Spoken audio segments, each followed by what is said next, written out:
equipo que nos grabe, quiero compartir con ustedes, compañeras, este hilo que publica una usuaria de Twitter que se identifica como Diane Bebesota. Yo así la sigo, la he seguido desde algún tiempo. Me llamó mucho la atención y me gustaría conocer su opinión ante lo que plantea precisamente hoy sobre el 8M. Dice, hoy 8M, muchas salen a marchar y protestar por sus derechos y por el hartazgo de las violencias que nos atraviesan, pero que el feminismo blanco no nuble la empatía. Ese feminismo prioriza la idea ridícula de que las mujeres tenemos que estar todas juntas, quizá en la teoría, porque en la práctica, qué oso juntarse con las obreras, dice la palabra que yo no voy a decir, pero se refiere a las sexoservidoras, las trans, otra palabra que no voy a decir, pero la palabra con N, las indígenas, con las trabajadoras del hogar, dice, ¿no? Entre comillas. Estas no entran en su burbuja que busca romper el techo de cristal, porque hay un clasismo, racismo que impera dentro de ese feminismo, que replica las prácticas de la white supremacy. Además, se cree en la idea de que pueden salvar a todas las mujeres, las que entran en su molde hegemónico, solitas, les vale la comunidad, no puedo decir esa palabra, y no se ponen a pensar que las acciones, las relaciones de poder se replican aún entre las mujeres. Dice esta usuaria que las feministas blancas excluyen a aquellas que son atravesadas por opresiones con las que ellas pudieran identificarse, y es que estos grupos refuerzan la idea de la diferenciación, dada previamente por los sistemas de opresión. Termina diciendo, si el feminismo no es anticapacitista, antirracista, transincluyente y no incluye a las trabajadoras sexuales y se basa solamente en fundamentalismos de género, es una lucha que solo busca seguir perpetuando los patrones hegemónicos coloniales. ¿Qué opina de esto, doctora Leticia Calderón Chelios?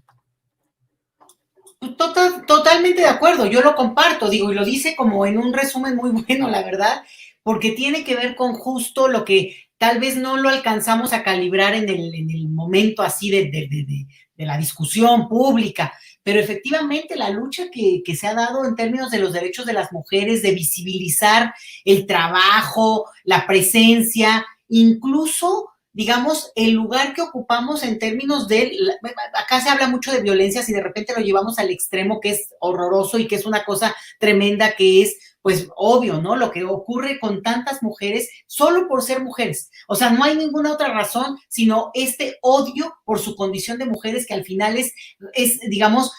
un contexto general que pone al hombre en una situación, pues, de una desventaja que no, o si no de desventaja, por lo menos le baja un poquito, o sea, resulta que no son el rey de reyes, ni mucho menos, y entonces todo eso, en el imaginario y en el contexto general, pues empieza a ser mella. ¿Por qué? Porque es una sociedad mundial, no estoy diciendo que solo México, pero vamos, me bajo a México y sale peor la cosa, pues profundamente machista, con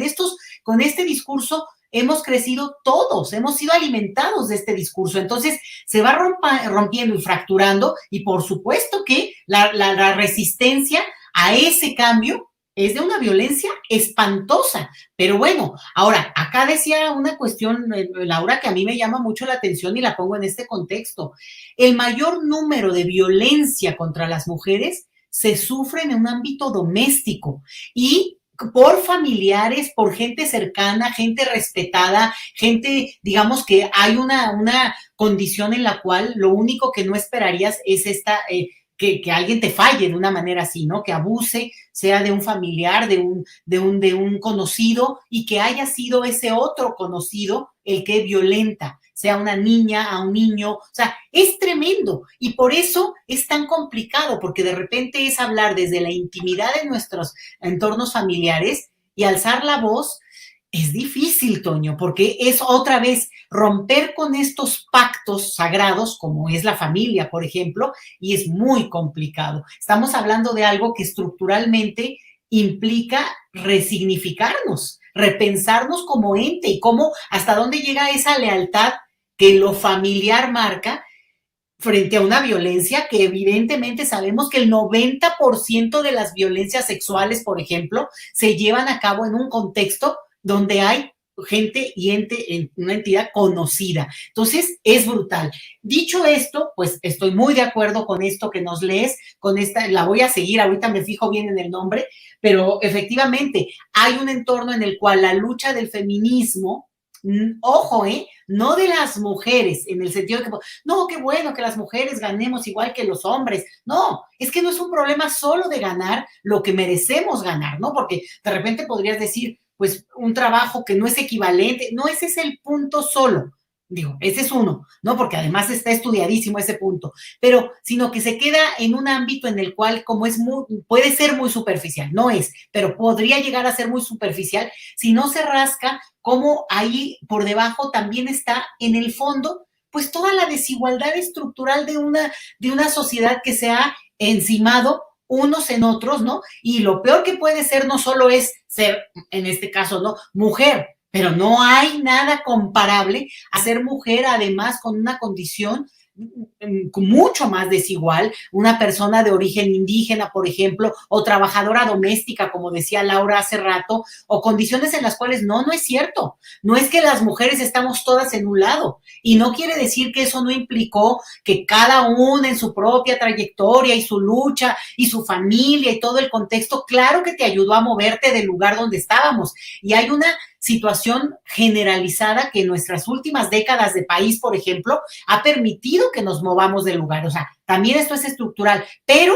también ahí mismo y entre el contexto de las mujeres, pues la desigualdad es todavía más brutal, Toño, por una razón, porque además el hecho de que una mujer tenga la posibilidad de lucir, moverse, resaltar en algún ámbito, por ejemplo, profesional, también tiene que ver con que hay una mujer que está apoyando esa trayectoria. Entonces, es bien fuerte, estamos tocando apenitas la puntita de un tema que es lo que va a revolucionar el planeta y es esta profunda desigualdad que no es solo de recursos económicos, que por supuesto es lo que lo calibra, sino de la manera como nos hemos constituido en nuestras diferencias que, digo, imagínate que una frase tan mexicana como no seas igualado, es una frase que cualquiera reconoce, porque en principio esta es una sociedad que lucha contra la igualdad. El principio de nuestra sociedad es justamente marcar la distancia y la desigualdad que genera que unos están por encima de los otros. Y en ese tema, la cuestión de ser mujer o no ser mujer no marca, no, digamos, no es por sí misma una cuestión que haga una diferencia, sino que hay que hacerla, Toño. Sí, no, definitivamente, doctora, es algo muy, muy innato de nosotros como mexicanos y mexicanas, el considerarnos no igual a los demás, decir no somos iguales, es una frase muy hecha y muy desafortunada, cuando su voto, mi voto, el voto de Laura, el voto de todos los que nos ven y que nos escuchan, vale exactamente igual que el de Claudio X González, que el de Carlos Slim, que el de la señora Aramburu Zavala, hablando de este tipo de situaciones, ¿no? Y eso, pertenecemos a una sociedad que busca no igualarse, ¿no? Cuando eso sí lo somos, sí somos lo mismo, es la misma cosa, tanto en México como en Estados Unidos, ¿no? A ver en qué momento llegamos a otra situación distinta. Y le voy a pedirle